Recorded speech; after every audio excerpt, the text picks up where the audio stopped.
Ciao amici, siete pronti ad un super video? Ebbene sì, siamo gasati perché siamo volati a Barcellona da Paco Mendez. Uno chef di origine messicana, dal grandissimo talento, che ha un curriculum incredibile, per anni braccio destro di Alberto Adrià. Abbiamo passato un po' di tempo con lui e la sua compagna Rinna e questo è il racconto dei giorni passati assieme. Vi faremo conoscere la sua storia, la sua cucina, il suo modo di reinterpretare i sapori messicani e il suo approccio alla creazione dei piatti. E tanto altro. Mettetevi comodi.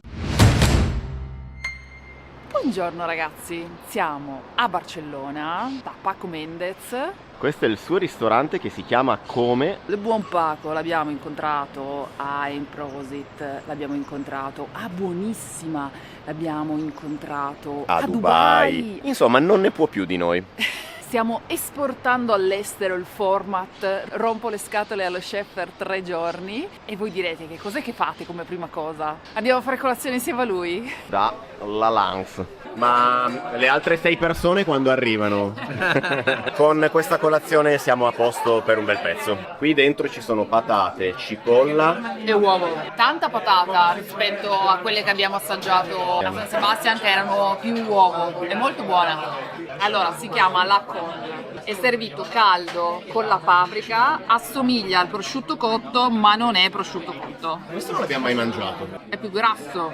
E dopo questa colazioncina super leggera, siamo pronti per il vero pranzo da Paco. Pronti via, quando entrate andate subito in una stanzetta per assaggiare quelli che vengono chiamati botanas, dei piccoli bocconi. Alcuni sono super storici come l'oliva sferificata, perché lo chef ha un passato a El Bulli decisamente importante, oltre ovviamente lo spirito messicano che ci piace un casino. Margarita noi lo chiamiamo Monjoy, un po' ricordo alla tala Monjoy del Pugli. La nostra versione è un poco differente. Quello che non si vede è l'infusione che facciamo con l'incontro con un concentrato di agave. Ci apporterà un po' di cremosità a livello proprio di densità. Al di sopra lo finiamo invece del classico ring di sale con questa aria di sal marina. Porterà gli stessi sapori di una classica margarita, però con una textura differente e più divertente. Un'oliva di cantina è fatta con succo di oliva e piparra, un sottaceto locale. Seguiremo con un polverone di arachide e qui abbiamo preso ispirazione da un dolce tipico messicano che è mazapán de la rosa.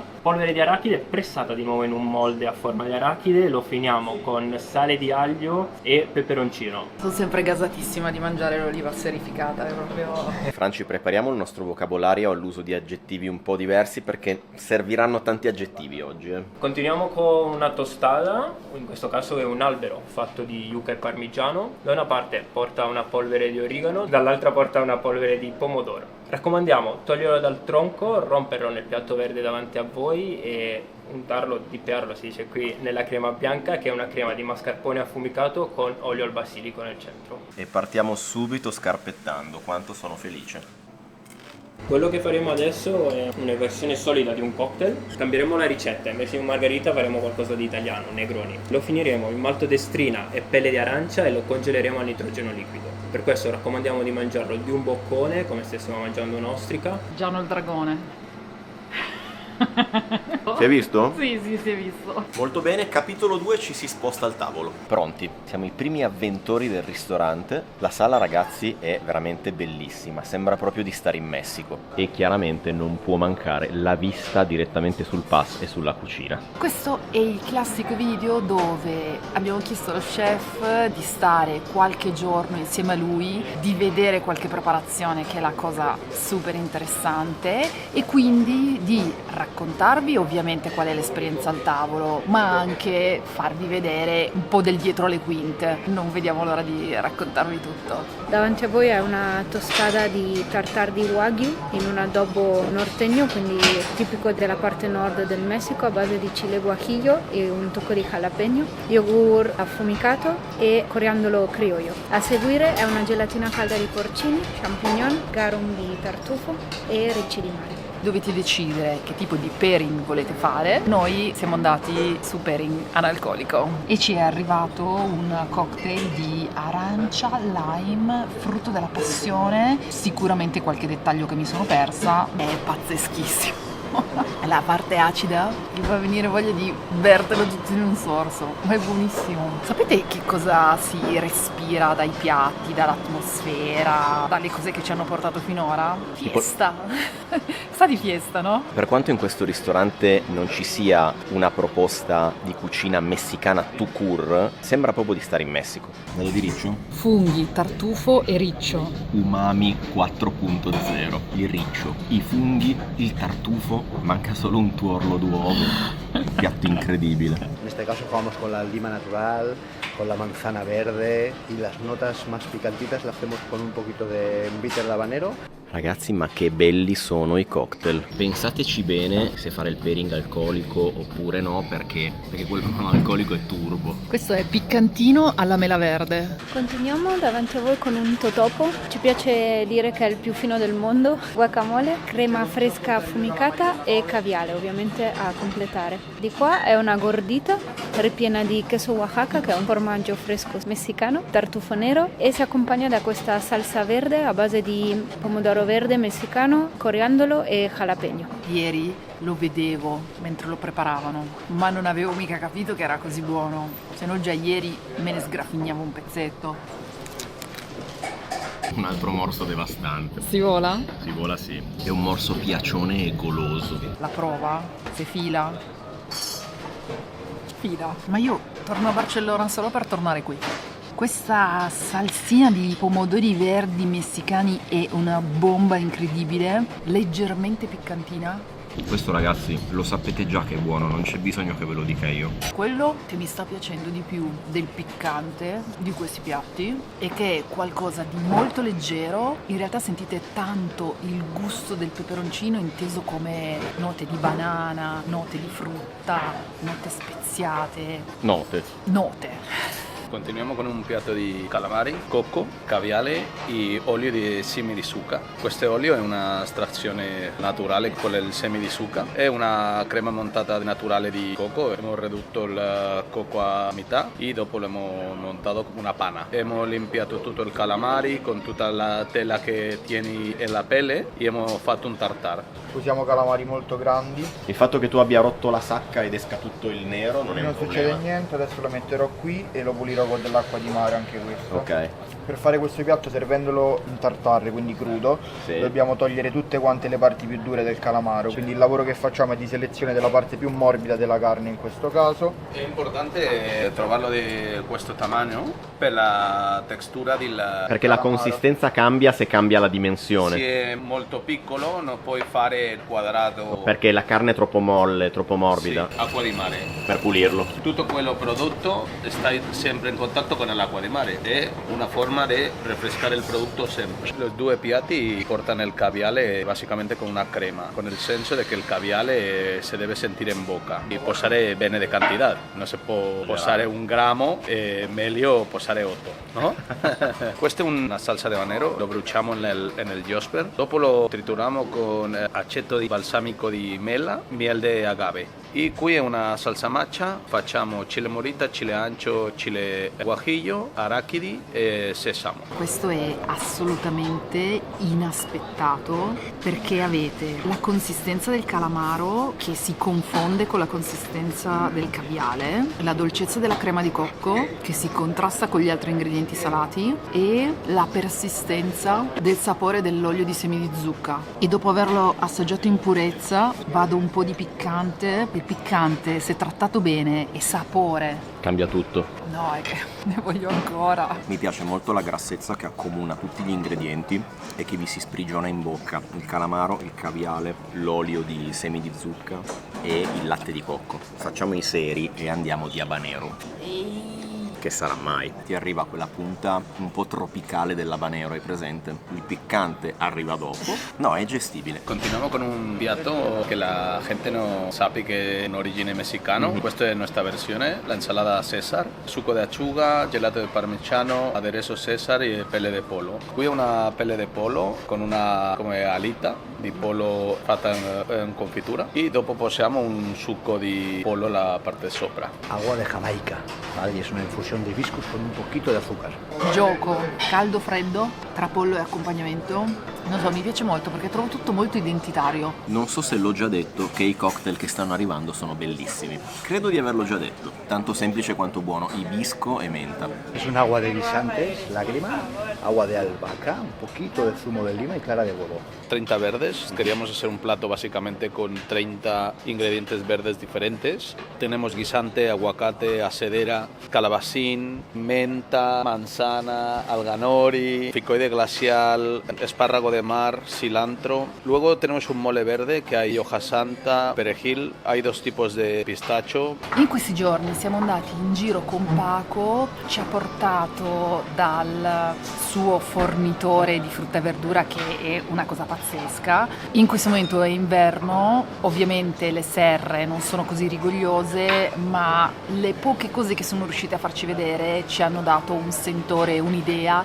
dell'incredibile qualità che è necessaria in un ristorante di questo livello. Esto es buenísimo. Come si chiama? Ficoide glaciales. Esto es de la familia de los cactus. Tiene la reserva de agua afuera. È una pianta grassa. È super acquosa. Per farvi capire, la mia mano è più piccola della foglia. Guardate che borragine incredibile, ragazzi. E ce n'è un pochetto. Esto lo he probado, ¿no? Che cos'è? Oxalis, ácido. Sapori como di manzana. La cappuccina. Wow, acidissimo, ragazzi. Acidissimo. Super bien. Nasturzio, ragazzi, che ormai lo conosciamo benissimo. Io come sempre rimango sconvolto dai sapori di queste erbe mai provate, mai viste prima. Questo è alcalino. È come posarte la batteria di cubo Ah, sì. nella lingua. Te la anestetizza. Sì. Anestetico. Ricordi posare la batteria di cubo? Questa non riesco neanche a parlarvi. Madonna, è super astringente. Esatto, è come tannino, ti fa salivare. Esto es Tupinambur. En octubre es una plantación gigante. E per farvi capire di chi stiamo parlando, qui vengono a fare la spesa per i loro ristoranti posti come Asador Echevarri, Disfrutar, Seller de Can Roca, Paco Mendez e così via. Cosa abbiamo qua? Questo per esempio è piccolo, a comparazione del mercato che abbiamo trovato qui. Ah, i mini pisellini. Il mille pisellini. No, ma sono piccolissimi. Questo lo puoi mangiare, è dolcissimo. Wow. E per esempio mezzo chilo 60 euro, un chilo 120 euro al chilo. Devi cercare di fare in modo che non ti cadano per terra.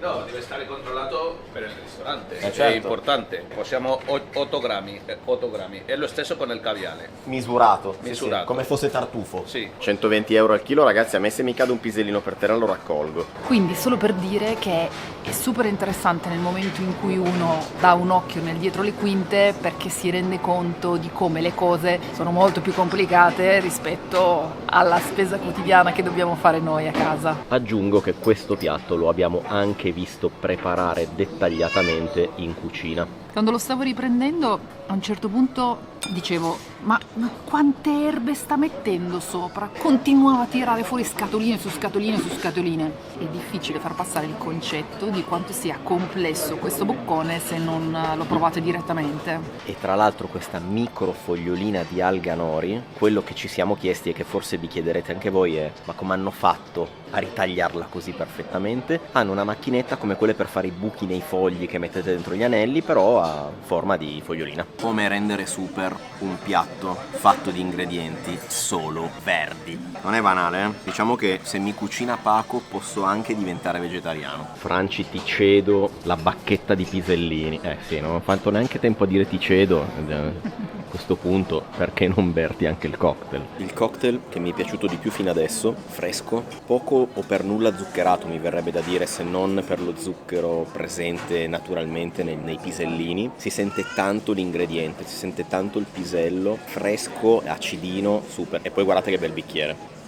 Si sente tanto il pisellino ed è subito meme. Eso sí que es un agua fermentada y la base es de piña en este caso. Piatto di stagione è un carciofo che cuciniamo prima al vapore e lo affumichiamo alla brace. Lo accompagniamo con una salsa che è un miso di mais, chiamiamo maiso, finiamo con tartufo nero. Questo piatto si collega a 2 momenti particolari della nostra permanenza. Il primo è quando insieme a Paco siamo andati in cerca di tartufi. Ebbene sì, il primo contenuto sul canale che parla di tartufo l'abbiamo fatto in Catalogna, noi piemontesi. Ragazzi, stamattina iniziamo così, con il mezzo incredibile di Paco Mendez. Ore 9 del mattino in macchina con Paco Mendez, che stamattina ci porterà a fare delle cose interessanti. Ci stiamo inoltrando nella Spagna profunda. Ovviamente siamo provvisti di cane. Ciao bello, ciao. Aquí hay hierba, aquí no. La trufa mata la hierba y mata las semillas de las hierbas del año que viene. Quindi dove c'è l'erba non c'è il tartufo. In inverno il sole è più basso e dopo vuole insolazione. Se hanno erba né sombra. Il tartufo mata la erba per tenere insolazione. La maturazione è con l'intervallo di temperatura del dia e notte. Come fai a capire quando il cane ne ha trovato uno? Comincia a grattare per terra? Si gratta e mi mira per trovare il premio. E qual è il premio? C'hai tutti i croccantini per il cane? Sì, è un mangiare diverso del mangiare normale. Ok. Ha trovato una, ok, viene per la ricompensa. E questo cane quanti anni è che fa questo lavoro? Questi cani 1 anno e 4 mesi oggi. Fanno 1 anno che lavora. Busca. Ah, lui ti aiuta a scavare. Muove terra. Incredibile la impregnazione dell'olore del tartufo alla terra. Quieto. Terra. Eccolo lì, che grosso. Finalmente, quando troviamo il tartufi, la ricompensa. Ah, la pallina. Allora io tengo tempo per tutto questo. E io pensavo che lui preferisse il cibo alla pallina, invece no. preferisce giocare. Sì.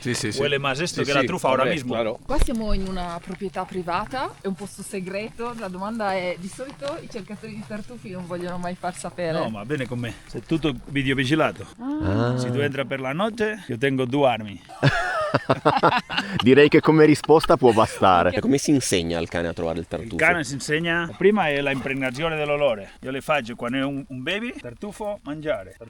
Ah, così lei associa il tartufo al fatto che riceve il premio. Dopo il tartufo lo tiro. Ok. Le cerca. Lo vive come un gioco e poi dopo... Ah, ho capito. Chiaramente nel caso non ne trovassimo altri, ci sono quelli già confezionati che abbiamo sepolto ieri per fare il video. Tartufo piccolo, perché febbraio la stagione si è finita. Busca, ves, el perro, mira, busca, tiene una trufa. Él me mira. Cuando ve que yo le he visto, viene a buscar la recompensa. ¿Y cuál es la trufa más grande que, por ejemplo, has sacado? La trufa más grande que he encontrado en el bosque, 800 gramos. El problema es que la trufa grande es muy difícil que sea buena, porque a la parte de arriba tiene temperatura y tiene aire, la parte de abajo no. Dopo questa madura prima e questa seconda. Quanto viene al chilo questo qua? È importante differenziare il prezzo del produttore del prezzo del restauratore. Perché? Non è perché l'intermediario guadagna molto soldi. E ha un lavoro di tutto il tartufo che noi recolectiamo e la metà non serve per il fresco, se va all'industria per fare il prodotto, perché sono gelato, non sono inmaturo, un lavoro de selección muy importante. Nosotros ponemos la tierra negra para que la trufa salga redonda. La gente vuole cosa perfetta. Certo. Ovviamente ragazzi, sotto la pioggia il compito è più difficile, perché i tartufi, soprattutto quelli magari piccolini, si mimetizzano nel fango e diventa un casino trovarli. Quando non piove è nero, per cui lo vedi anche più facilmente. Questo tartufo non è buono, è gelato. Ma è gigante. E quando è così è da buttare, cioè non recuperi niente? No, per l'industria, ma il prezzo sono 150 euro, non 500. Ah, ok. Se hai troppo freddo. Prima la congelazione che la maturazione. E questa vale... Questo da cosa lo capisci che è molto questa buona? Questa è una extra perché rodona perfetta. Ah, ok, questa la forma. Se puoi vendere in Hong Kong o in Tokyo o in Parigi al prezzo che tu vuoi. Normalmente 150-200 euro di più della prima. Quindi è anche molto una questione di forma. Y de madurez. Ah, mira, otra. Ok, grazie Pera, grazie di tutto, noi andiamo. Para prendere il tartufo, sì, comprano la pianta. Quando la pianta cumple 4 mesi, ponen il tartufo e la pianta nella terra. E per eso si contamina la terra. Di modo che la terra produca ulteriore tartufo. In condizione controllata, temperatura, umidità in un vivaio. E dopo a 1 anno facciamo un controllo di qualità. ¿Y cuántos años llevas con la trufa? Este año sono 23. Sono 23 anni che fai questo lavoro. ¿Y tu familia se dedicaba a esto? No, el loco della famiglia. Okay. Cioè il cane è talmente bravo a fare questo lavoro che ha trovato un tartufo in una zona dove... Sbagliata. No, in una zona dove tendenzialmente non si pensava ci fosse il padrone.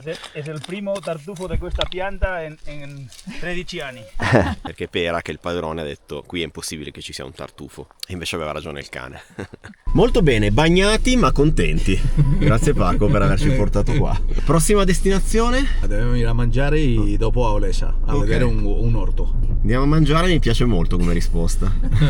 Ma andiamo all'assaggio del piatto. Il lavoro che fanno sull'ingrediente in questi posti è veramente maniacale. Avendo passato un po' di tempo qui al ristorante, abbiamo visto anche alcune fermentazioni, alcune preparazioni che servono per arricchire da un punto di vista gustativo il piatto in una maniera estremamente piacevole. Abbiamo visto tutto il lavoro di fermentazione che viene fatto in una delle cucine, si sente all'interno di questo piatto perché è veramente piacevole al gusto. Adesso voglio sapere che cosa c'è qua dentro. Qui facciamo un tipo di garum vegetale di mais nixtamalizzato. Questo è di dicembre 2024. Ma qual è il motivo del no tocar, no abrir col teschio? Per non contaminare Ok. e che non si abbassi la temperatura della giusto. macchina. Che temperatura è? 34 gradi. Ha profumo di formaggio. Sì, e ha molto a banana, per esempio. Acidità, sapidità,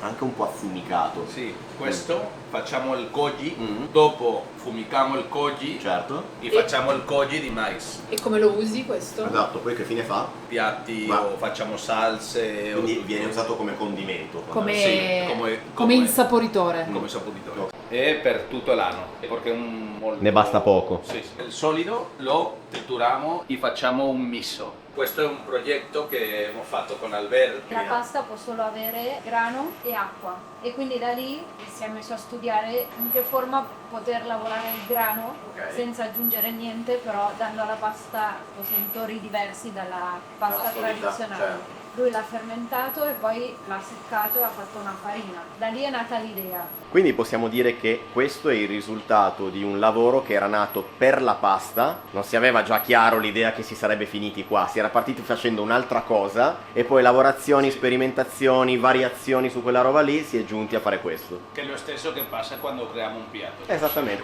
è quello che ci dicevamo prima, bellissimo. Il carciofo è super morbido, la cremosità della salsina che c'è sul fondo, il tartufo ci va a nozze. Questa è una triglia che scottiamo leggermente, la accompagniamo con un purè di un formaggio locale di capra, novel di capra, gnocchi di mais. A completare il pesce è un'aria di zafferano e la famosa polvere di huitlacoche, che è il fungo del mais. Giunge il momento della triglia con gli gnocchi. Ah, ma gli gnocchi sono super liquidi. Ho preso il coltello ma non serviva, ragazzi. Questo è il piatto più delicato arrivato finora. Tra l'altro mi fa molto piacere che ci sia il huitlacoche che Paco ci fece già assaggiare in una 6 mani fatta a Torino con Federico Zanasi e il buon Diego Rossi. Sulle sue tagliatelle andò il huitlacoche di Paco Mendez. Lo gnocco è una pallina che svarisce in bocca e la triglia è delicatissima. Ed è assolutamente in controtendenza rispetto alla proposta di una cucina messicana. È arrivato un altro cocktail nel frattempo. Es un agua de tamarindo y lleva también un poquito de zumo de naranja natural. Io vado pazza per il tamarindo. È così bello acidino il tamarindo, è delizioso. Continuamos con un piatto che a mí me ritorna moltissimo a Messico e alla parte del sureste de Oaxaca, Chiapas. È collo de agnello che lo cuciniamo tutta la notte nel Josper. Facciamo un avvoltorio con hoja santa. Tutto l'osso dell'agnello hacemos un succo e lo posiamo dentro dell'agnello per che esté morbido e con molto succo. La salsa che colore caffè, frijoles come fagioli, cucinato con osso di prosciutto iberico e con il brodo di prosciutto iberico. Sopra una salsa di spinaci. In Messico è una bevida molto tipica che è la michelada. Questa cerveza è senza alcol, ingrediente principale è il clamato. Questa non lleva clamato, lleva una kombucha di acqua di pomodoro che fermentiamo qui e facciamo come se fosse il clamato. E ci è appena stata portata una reinterpretazione della michelada. Che cos'è la michelada? La michelada a sua volta è una rivisitazione del Bloody Mary con la birra come elemento alcolico. Questa è una michelada senza alcol fatta con l'acqua di pomodoro fermentato, salatina, piccantina. A questo posto manca solo una cosa: una spiaggia, una piscina e un ombrellino. L'ombrellino anche no. Piatto già bellissimo da vedere, le carni sfragnatine, lo sapete che io ho un debole. E nel caso vi steste chiedendo, ma come fa Paco e come fanno in generale questi posti a inventarsi piatti di questo tipo? C'è tanta ricerca, ci sono tante prove, tentativi, ci sono tanti tentativi che falliscono anche, che voi non vedete. A proposito di prove, tentativi e creatività, abbiamo anche assistito ad alcuni momenti di sperimentazione, alcuni proprio in fase primordiale, come il marshmallow di clamato. Dobbiamo fare una prova di un piatto che è una nuvola di clamato. Questa è una mescola di succo di lime, clamato, salsa tabasco, perrins, eccetera. Questo va alla planetaria e questo lo possiamo calentare con un po' di gelatina per luego fare la nuvola. Il clamato, per intenderci ragazzi, io non lo sapevo, è un succo fatto di pomodoro e vongole. Clam tomato, quindi clamato. Questa è la prima prova. Esatto, Questa è la prima prova. La prima volta. Sì. Ma poi il risultato finale cosa vi aspettate che sia? Che se funziona diventa un antipasto? Cioè ragazzi, stiamo facendo un marshmallow con Paco Mendez esperimento, cioè è la prima volta che prova anche lui a farlo. Tu non stai facendo niente. No, vabbè, io comunque faccio parte della brigata, per cui possiamo anche dire che se verrà bene è anche merito nostro. Se poi sei contento, finisce nel menù. Adesso hanno praticamente impacchettato col ghiaccio tutto attorno alla planetaria per evitare che il composto si scaldi troppo e hanno avvolto tutto nel cellophane, tipo valigia all'aeroporto, presente, per far stare il ghiaccio bene aderente alla planetaria stessa. Ragazzi, qua si sperimenta, non è che, cioè, si provano piatti nuovi. 24 hours later. Com'è andata la prova di ieri? Bene, però crediamo che per l'acidità del succo di clamato dobbiamo posare 2 o 3 foglie di gelatina di più. Se facciamo questa prova di questa forma è benissimo. E nell'estate è perfetto, refrescante, però non possiamo posare molto freddo nel menù e nell'inverno. Acido, super piacevole. Ah, ti si scioglie in mano. Sì, perché ci vorrà l'alga nori. Ma anche una punta di piccante. Sì, certo, è quello che ti dai. Sì, esatto. Sarei curioso di assaggiarlo con il piatto completo. Però La prossima volta che certo. ritorni. Altri, in una fase un pochettino più avanzata, ci ha fatto assaggiare un dessert con delle fragole cotte a bassa temperatura che erano deliziose. E nel frattempo, mentre tra una ripresa e l'altra ci siamo messi in questa stanzetta a lavorare ai video nuovi, arrivano degli esperimenti. Questo dessert non lo vedrete qui a come, cioè ve lo faccio vedere adesso apposta, perché è una sperimentazione che Paco sta facendo per altri ristoranti che sta seguendo in Messico e ad Andorra. Fragoline, olio al basilico e una riduzione fatta con latte di cocco. Mi devi lasciare almeno 3 fragoline, Franci. Molto buono. Non ho dubbi che sia molto buono. Sbrigati.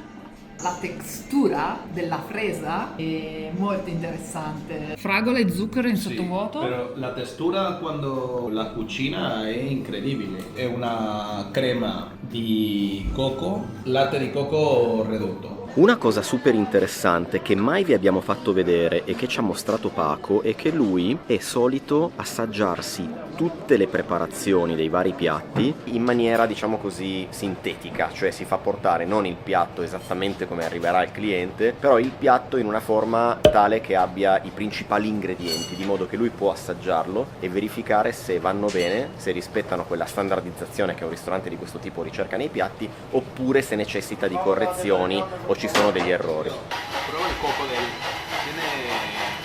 se le passa un poco del reducido. Questo lo fai sempre? Sempre. Se non dici niente vuol dire che sono ok. Cioè se li metti di là sono a posto. Sì, bueno, basicamente sì. Per esempio, ora le hai parlato che il cocco è molto ridotto. Ok, lo volevi meno ridotto. Sì. Tutti gli elementi principali di ogni Dei piatti, ok. per cercare di arrivare all'errore prima Esatto. che un piatto arrivi al passo e per dare uno standard di qualità. Ora mi ho mangiato una gelatina. Quiero vedere che quando è calda è molto morbida. Ok, a questo punto della comida di famiglia tu non hai più bisogno. Per esempio questo, no? Lo provo per separato, la Sì. carne marinata e il sopporte. Tu lo provi separato ma poi il cliente lo troverà insieme alla carne, perché ti vuoi assicurare che quello lì abbia la crunchiness corretta.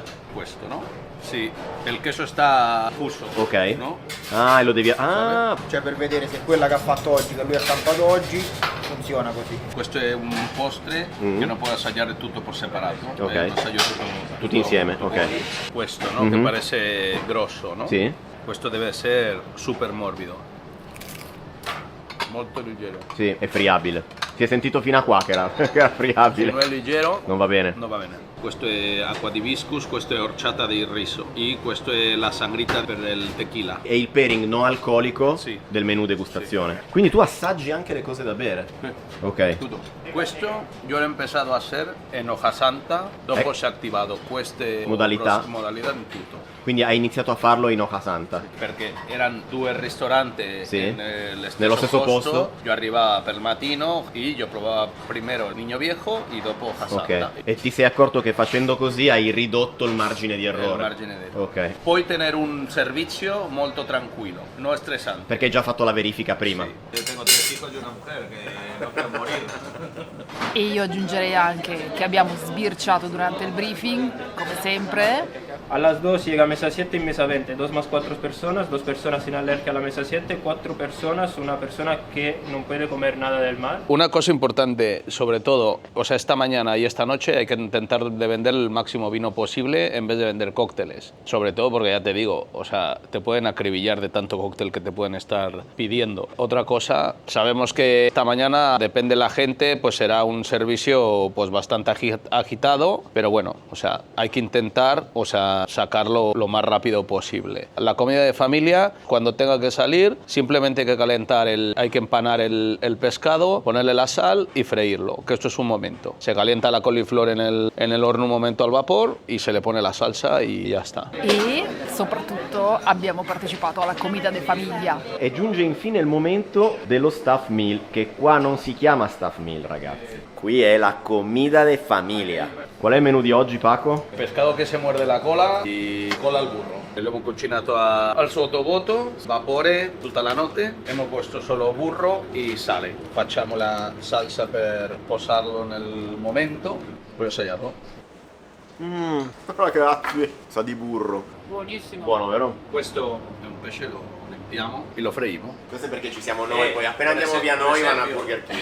Oggi lo he fatto, però già lo facevamo, non lo so, a Sunano. Quindi con l'acqua e con i succhi di vegetazione del cavolo si fa una riduzione che si condisce con altre cose e diventerà poi una salsina di guarnizione ulteriore del piatto finale. Il family meal così ben curato ancora non l'avevamo visto, perché di solito il family meal è sempre un po' una roba da battaglia, tipo una pastazza al pomodoro fatta bene, però una pasta al pomodoro. Poi invece, cacchio, se loro mangiano questo sono curioso di capire cosa mangeremo poi noi a pranzo. E siccome qua si finisce tardi di mangiare, tipo che gli ultimi clienti potrebbero anche uscire alle 5 per dire, e poi loro devono iniziare a lavorare per il turno della sera, fanno i turni anche per fare lo staff meal. Adesso inizia una parte della brigata mentre ci sono ancora clienti di là e poi si daranno il cambio con gli altri. Ti piace il pesce? Piace tutto, Paco. Ora ditemi voi se avete mai visto un family meal così bello. Paco, io questo piatto lo metterei in menù, te lo dico. Buon appetito, ragazzi. Grazie. Il nostro Wellington di anguilla. Questa è un'anguilla del delta dell'Ebro, quindi un'anguilla locale. Alla base del piatto mettiamo mole di cacahuete, è una delle salse messicane più tradizionali. Andiamo a dare un altro tocco con un pralinè di arachidi. Andrò a finire il piatto direttamente davanti a voi con una salsa fatta con un fondo di carne, ma in questo caso con le spine della stessa anguilla e la pelle della stessa anguilla. Noterete un tocco leggermente affumicato dentro la salsa perché affumichiamo noi le pelli. Este sí que tiene alcohol, ¿eh? La base es un vino muy típico del sur de España que se llama palo cortado, pero notas más dulces, más frutos secos, ¿vale? Entonces las notas fresquitas las aportamos con zumo de lima natural y licor de bergamota. Non vedevo l'ora, ragazzi, che arrivasse questo piatto, cioè il filetto alla Wellington, o meglio, una rivisitazione del filetto alla Wellington, perché non avete il manzo ma avete l'anguilla, non avete il prosciutto crudo ma avete il lardo di colonnata, insomma tutta una serie di ingredienti differenti rispetto alla versione originale. Questa ricetta siamo riusciti a filmarla dall'inizio alla fine della sua preparazione e ve la facciamo vedere. Questo arriva di Delta dell'Ebro, che è la anguilla fresca e con questo facciamo il Wellington. Il Wellington? Sì, un Wellington di anguilla. In pratica l'anguilla va al posto del filetto. Sì. Qui abbiamo la nostra anguilla, lavoriamo con un prodotto locale, il Delta dell'Ebro è un fiume qui che sta nel sud della Catalogna. Quello che noi andiamo a fare adesso è andare a dividere in due i nostri due filetti e cominciamo ad andare a togliere le spine. Le spine non salgono in maniera retta ma salgono un po' per obbligo, quindi non dobbiamo andare a fare un taglio dritto, altrimenti sprechiamo troppa carne, quindi dobbiamo fare un taglio leggermente in obliquo. L'anguilla nel filetto ha due fasce di spine, uno che parte qui dalla testa e arriva fino alla coda e uno che comincia qui dalla fine della pancia e arriva anche questo fino alla coda. Sono delle spine molto piccole, in Giappone per esempio loro le mangiano. Dobbiamo andare a fare delle incisioni anche qui non dritte. Partiamo dalla coda e cominciamo ad andare sotto per togliere la pelle. Dobbiamo cercare di creare due superfici il più uniforme possibile. Andiamo a fare una piccola incisione che ci servirà solo per ribaltare la carne e dare un po' più di spessore alla nostra pancia. Su questa parte qui andiamo a fare delle piccole incisioni che rendono la carne più morbida e più malleabile durante la nostra chiusura a balotelli. Andrò a mettere l'albicocca su questa parte qui. Questa qui è stata già cotta sotto vuoto con un ripieno di albicocche. Questo è l'albicocca e questi sono i due filetti della carne. Avvolgerla nel nostro lardo, che è in sostituzione al classico prosciutto crudo che abbiamo dentro i Wellington. Questa è una farcia a base di pesce bianco e erbe aromatiche. Le due principali componenti sono coriandolo e oca santa. Andiamo a fare uno strato molto sottile di farcia. La nostra colla, tra virgolette, ha la funzione tecnica appunto di incollare la carne. Sostituisce i funghi. Esatto, Sostituisce Wellington. la Daxel classica di funghi che si mette. Il lardo al posto del prosciutto Il lardo crudo. al posto del prosciutto crudo. Andiamo a posizionare l'anguilla al centro e andiamo a chiudere. Mi tengo sempre un po' indietro per andare proprio a filo e do quel dito in più che mi serve per arrivare perfetto alla chiusura. E lasciamo una piccola parte vuota che ci permette di andare poi lardo sul lardo e tra virgolette incollare. Si comincia a togliere la carta forno. Non l'hai tolta prima, Non l'ho tolta prima si sfaldava il lardo. Si sfalda il lardo, mi dà struttura Certo. e mi aiuta a piegare il lardo senza danneggiarlo. Andiamo a chiudere, questo lardo si incollerà sull'altro. Certo. Mi interessa chiuderlo e cercarlo di sigillare per tenere la carne il più umida possibile. Lavoriamo con uno spolvero veramente leggero di farina. Cerchiamo di andare delicati perché il burro dentro è freddo. È una vera e propria lezione di cucina questa. L'ideale è tenere tutto quanto lo spessore uniforme. Andiamo a cospargere la parte interna con dell'uovo, questo è solamente d'orlo d'uovo. Posizionare il nostro Wellington al centro della pasta e dal bordo cominciamo a chiudere. Dobbiamo far aderire bene la pasta, andare con cautela in questo passaggio e cercare di chiuderlo il più stretto possibile senza l'aria. Mezzo centimetro tra le due paste. Metto la chiusura sotto e comincio piano piano a creare la mia caramella. E qui è fondamentale togliere veramente tutta l'aria possibile. Andiamo a ridargli una forma bombata. Questa è la parte un po' più delicata. Dobbiamo chiudere la pasta senza fargli perdere la forma. Dobbiamo dargli tempo di prendere la forma, dare tempo al burro di attemperarsi piano piano. Ricordo che siamo partiti da una pasta fredda. Mi piace perché Federico non ci sta solo facendo vedere, ma ci sta spiegando passo passo tutta la preparazione. Cioè, volendo si può replicare a casa, se hai le sue mani. Cerchiamo di aprirla già sul banco nel modo più uniforme possibile. Andiamo a dare l'ultima spennellata di uovo al nostro Wellington e andiamo adesso a posare la decorazione. E piano piano, con molta delicatezza, andiamo a far aderire la nostra decorazione. Lo mettiamo su un pezzo di carta forno e lo facciamo assestare in frigo. Quanto cuoci in forno? 12 minuti. 12 minuti, ma la temperatura Ragazzi, vi abbiamo detto tutto, eh? Cioè, quasi tutto. se vi diciamo proprio tutto, domani aprite tutti dei piccoli come in giro per il mondo. Quasi tutti i segreti riusciamo a raccontarvi. Quasi. Abbiamo parlato con Paco della sua interpretazione della cucina messicana e questo ne è un esempio perché si tratta di una rivisitazione di una ricetta classica con un tocco messicano. Questa è la tipica salsa mole della cucina messicana e abbiamo fatto anche 4 chiacchiere con lui. Quindi, prima di dirvi com'è questo piatto, magari è il caso che facciamo spiegare a Paco che cosa vi dovete aspettare nel momento in cui vi sedete a questo tavolo. In maniera colpevole, probabilmente non conoscete la storia di Paco. Ve la facciamo raccontare. Com'è che sei venuto qui in Spagna? Parlare in spagnolo e in italiano si parla può. un po', tanto noi... E italiano. Anche, esatto. Prima di tutto ho fatto la scuola in Messico di cucina nell'anno 2001. È venuto a Spagna la prima volta per fare un stage in un ristorante in Mallorca con una stelle. Per un messicano a 9.000 km di distanza distanza, la cucina stellata in questo momento era il massimo. Era bene también studiare la cucina messicana allo stesso tempo, soprattutto per conoscere la mia cultura, la mia tradizione culinaria. È finito questo stage, ho preso un aereo e è arrivato a País Vasco a un ristorante con 3 stelle. È ritornato a Messico nell'anno 2004, ho fatto vari corsi di cucina messicana tradizionale, è arrivato al Bulli nel 2008, ho conosciuto Albert in questo momento e nell'anno 2010 ho parlato con Albert per fare un ristorante messicano e è arrivato a Barcellona nel 2011. Ho lavorato con Albert desde questo momento in tutto il ristorante che hai fatto nel Barri. 41 gradi, Tickets, Bodega 1900, Pacta e dopo abbiamo aperto il ristorante messicano Hoja Santa Niño Viejo. Un po' di storia concentrata. Quando abbiamo aperto Hoja Santa abbiamo preso la stella a novembre del 2015 e abbiamo stato aperto fino alla pandemia. Chiuso tutto il Barri, è un momento di riflessione, che fare, sì, buscare altre opportunità in un'altra parte del mondo, però Barcellona è una città bellissima, il mio bimbi è catalano, abbiamo pensato in trasformare questo progetto bellissimo che fu Hoja Santa e Niño Viejo in un nuovo modo di vedere la cucina messicana aperta alla cucina del Mediterraneo, che questo era importantissimo. Perché ci dicevi che ci sono un sacco di pregiudizi sulla cucina messicana. Sì, un sacco. Quando Albert ha detto alla prensa che apriva Hoja Santa e Niño Viejo ha sido un descontrollo totale perché Albert va a aprire un ristorante messicano. Qual è il problema della cucina messicana? La cucina messicana ha viaggiato malissima per il mondo. La cucina messicana dentro del Messico è ancestrale, è una della meglio cucina, non è perché sono messicano, sino perché veramente è una cucina che tiene un trasfondo ancestrale di tecniche e di ingredienti. Quando abbiamo pensato in aprire un ristorante messicano, lo primo era rispettare la tradizione. E quando abbiamo aperto Come, la mia moglie e io abbiamo deciso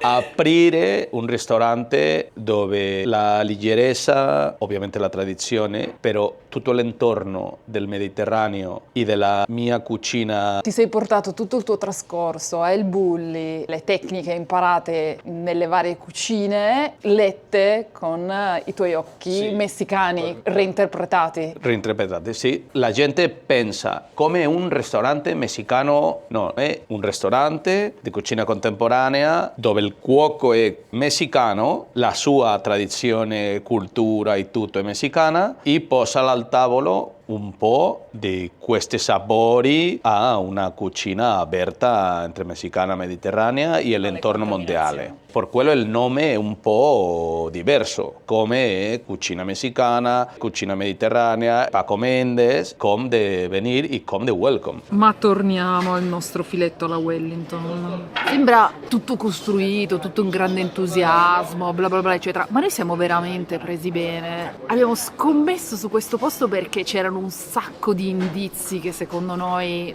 stavamo andando nel posto giusto e questo pranzo ci sta divertendo un casino. Quindi noi siamo super entusiasti di farvi scoprire qualcosa che secondo me prima di questo video non conoscevate. Questo habanero bruciato che sa un po' di cioccolato ed è un po' amaro, lo adoro. Metto solo qualche gocciolina perché bastona dietro alle orecchie. Poi ragazzi, la cosa che mi fa impazzire è che l'anguilla all'interno ha l'albicocca. Forse sparo sulla Croce Rossa, ma questo è uno dei piatti più buoni di tutto il menù. Un attimo fa stavo giusto dicendo a Franci, in questo posto tutti i piatti si adattano alla scarpetta, mi manca qualcosa per scarpettare. Non so se Paco mi ha letto nel pensiero, ma è arrivati il box, voi lo aprite e all'interno avete una pietra calda e 2 simpatiche tortillas. Questa è una massa di mais che facciamo qui nel ristorante. Qual è la ragione di fare la tortilla di questa forma? È impossibile fare, per esempio, con 20 persone 200 tortiglie per momento. Prendi una tortiglia molto fina e abbiamo una macchina industriale per fare una tortiglia finissima. Posa il dito, se vede il dito? Sì. È finissima. Sì. Questa massa è molto difficile da fare a mano. Certo. Tan fina. Questa macchina è come un'imperia. Qui è il rodiglio, questa parte è un cortatore di tortiglia che fa la tortiglia ritonda È básicamente un invento de una imperia con un cortadore en la parte de abajo y un carrello que tira la tortilla per questa forma. Io credo che la persona che ha fatto quello si è ispirato in una imperia. Certo. Prendete la vostra tortiglia e raccogliete tutto il raccoglibile. E ricordo che è Paco che mi ha invitato a fare la scarpetta. Tu non volevi. È un pochino alcolico, frizzantino, piccante e leggermente dolce. Avampostres, como lo llamamos nosotros. El nombre del cuelo es lechuga viva México, los colores de la bandera, verde, bianco e rosso. Qui è una acciuga che lo smoticciamo in acqua molto fredda con ghiaccio. Possiamo un garum che facciamo qui in casa che è di grano e mais, un aire di aceto, di jerez e un po' di vino bianco e una spuma di barbabietola. Qui è una spuma di cioccolato e mole di alio nero. Non so bene che cosa aspettarmi. È super leggero, ti pulisce la bocca, ha un elemento super sapido nel tartufo. È molto strano, devo dire, ma è molto piacevole in questo momento del pasto. Mi piace molto l'idea di questo pre-postres, che non è del tutto un pre-dessert, ma è più un ponte tra la parte di degustazione salata che abbiamo appena concluso e quella dolce che deve iniziare. Mi aspetto che abbia degli elementi sia del mondo salato sia del mondo dolce, proprio per portarvi ai dolci. Un po' di questo, un po' di questo e poi come un piccolo taco, non lo so mangiare ma questo è un altro problema. E un po' di acqua calduccia per pulirci le dita. Acquetta aromatizzata per sciacquarsi le dita e non è da bere. E voi direte, ma figurati se ci sono dei pirla che se la bevono. Ci sono sempre dei pirla che se la bevono, ragazzi. La prima idea era fare una postre che fuera una macedonia per questa parte della frutta che fuera refrescante. Había un postre qui in Catalunya che il nome era pijama. Era come una copa di frutta che posava il flan di uovo con panna montata. Dopo nos dimos l'idea di fare quello. Spuma di fragola, olio di foglia di fichi, melone verde osmoticciato con Saint Germain, pera nashi osmoticizzata con Saint Germain e flor di hibiscus e mezcal, uva passa osmotizzata con mezcal e sferico di litchi e di jackfruit. Adesso possiamo dire che è un piatto di Erinna e non di Paco. No. Le idee dei dolci vengono sempre molto confuse. Io voglio fare una cosa, lei un'altra e poi esce qualcosa di totalmente diverso da quello... Sia di quello che volevi tu sia da quello che voleva lui. Sì, di solito sì. Questo flan di uovo è molto interessante perché è il cuore del flan. Cuciniamo tutto il flan normale in un alluminio normale, solo un cilindro, sacchiamo tutto il cuore. Ovviamente questo scarto del crème caramel mica si butta, lo mettono in questo Tupperware proprio perché viene riutilizzato in altre ricette o alle brutte si mangerà cucchiaiate. Che poi tra l'altro io sarei contentissimo anche se come dolce mi arrivasse al tavolo direttamente quel Tupperware. Spam! Con una horchata mexicana, la base es el arroz, son diferentes leches, arroz de base y luego infusión de canela, vainilla fresca. Io lo so che in cucina c'è un Tupperware. C'è un Tupperware pieno di scarti. di scarti. Adesso lo reclamo.